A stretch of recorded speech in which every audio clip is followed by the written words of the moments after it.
నమస్తే, welcome to Abhinav Bharat. Gandhi అంటే మీ దృష్టిలో ఒక బయోపిక్ మాత్రమేనా మోదీజీ? భౌతిక శాస్త్రవేత్త ఆల్బర్ట్ ఐన్స్టీన్ 1950ల దశకంలోనే ఏ సినిమా చూసి గాంధీ గురించి భూమి మీద ఇలాంటి వ్యక్తి నడిచాడని ముందు తరాలు నమ్మలేవేమో అని ఆశ్చర్యపోయాడు. 1960 నుండి 3 దశాబ్దాలు సౌత్ ఆఫ్రికా పాలకుల జాతి అహంకార ఖైదుల్లో మగ్గి తన జాతికి స్వేచ్ఛా వాయువుల్ని సంపాదించిన నల్లజాతి సూర్యుడు నెల్సన్ మండేలా ఏ సినిమా చూసి గాంధీని తన స్ఫూర్తి ప్రదాతగా అభివర్ణించాడు? నాకొక కల ఉంది అంటూ 1950లో కోట్లాది మంది అమెరికన్ నల్ల జాతీయుల్ని ఉత్తేజపరిచి పౌర హక్కుల కోసం, ఓటింగ్ హక్కుల కోసం తన జాతిని జాగృతం చేసిన మార్టిన్ లూథర్ కింగ్ ఏ సినిమా చూసి గాంధీ మూర్తిమత్వాన్ని తనకు దిక్సూచిగా ప్రకటించుకున్నాడు?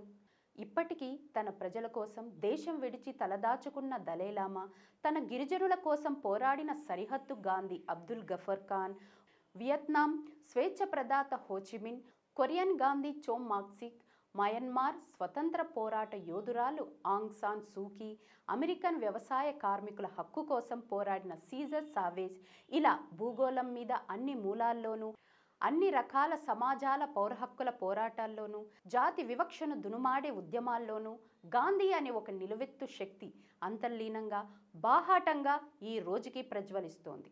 ఏ సినిమా చూసి వీళ్ళందరూ ప్రభావితులయ్యారో మోదీ గారే చెప్పాలి.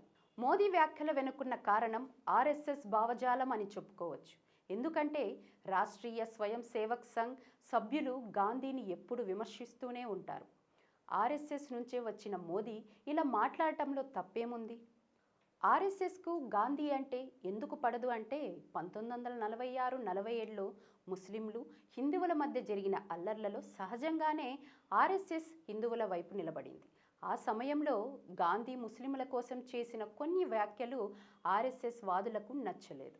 ఆ తరువాత జరిగిన అనేక పరిణామాలు గాంధీని హిందువుల ద్వేషిగా ఆర్ఎస్ఎస్ భావించేలా చేశాయి. అదే సమయంలో బీజేపీ వాళ్ళంతా మహాత్మా గాంధీని హతమార్చిన నాథురామ్ గాడ్సేను భారతదేశానికి విలువైన కుమారుడని, దేశభక్తుడని వివిధ సందర్భాల్లో పేర్కొనేవారు.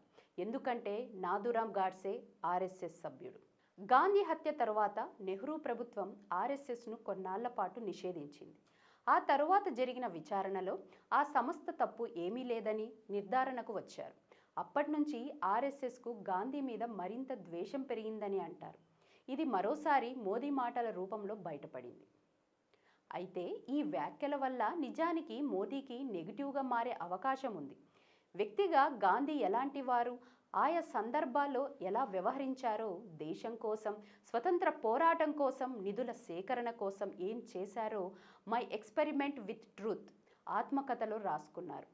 గాంధీజీ జీవితంలోని ప్రతి అంకం తెరిచిన పుస్తకమే.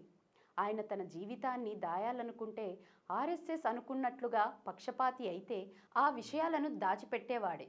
గాంధీజీ కోరుకున్నది విశాల భారతదేశం, సర్వమానవ సౌభ్రాతృత్వం, కులం, మతం భేదాలు లేని సమాజం. మోదీ చేసిన వ్యాఖ్యలు దుమారం రేపుతుండటంతో వెంటనే ప్రధాని క్షమాపణలు కూడా కోరారు.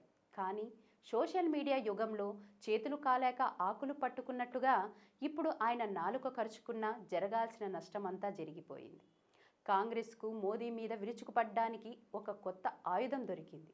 రాహుల్ గాంధీ, సీతారాం యేచూరిలు తీవ్ర స్థాయిలో విరుచుకుపడ్డారు. దేశానికి స్వతంత్రం రాకముందే ది టైమ్ మ్యాగజైన్ కవర్ పేజీపై ఏకంగా 3 సార్లు గాంధీజీ ఫోటో వేశారని గుర్తు చేశారు. ముచ్చటగా మూడోసారి గెలవాలి. ఇప్పటి వరకు ఏ ప్రధాని సాధించని ఘనత సాధించాలి. దేశంలో కాంగ్రెస్ నామ రూపాలు లేకుండా చేయాలి. ఈ తపనే మోదీ కొంప ముంచుతోంది. చేసిన అభివృద్ధిని చెప్పడం మానేసి అనవసరంగా కాంగ్రెస్ మీద విరుచుకుపడుతూ వారిని తక్కువ చెయ్యాలని చూస్తూ తాను చిక్కుల్లో పడుతున్నారు. నాయకులారా, మీ పనితనం మీ అధినాయకులకు తెలియజేయాలనుకుంటున్నారు. ప్రజలారా, మీ సమస్యలను మీ నాయకులకు తెలియజేయాలనుకుంటున్నారు. ప్రజా సమస్యల పరిష్కార వేదిక మీ అభినవ్ భారత్.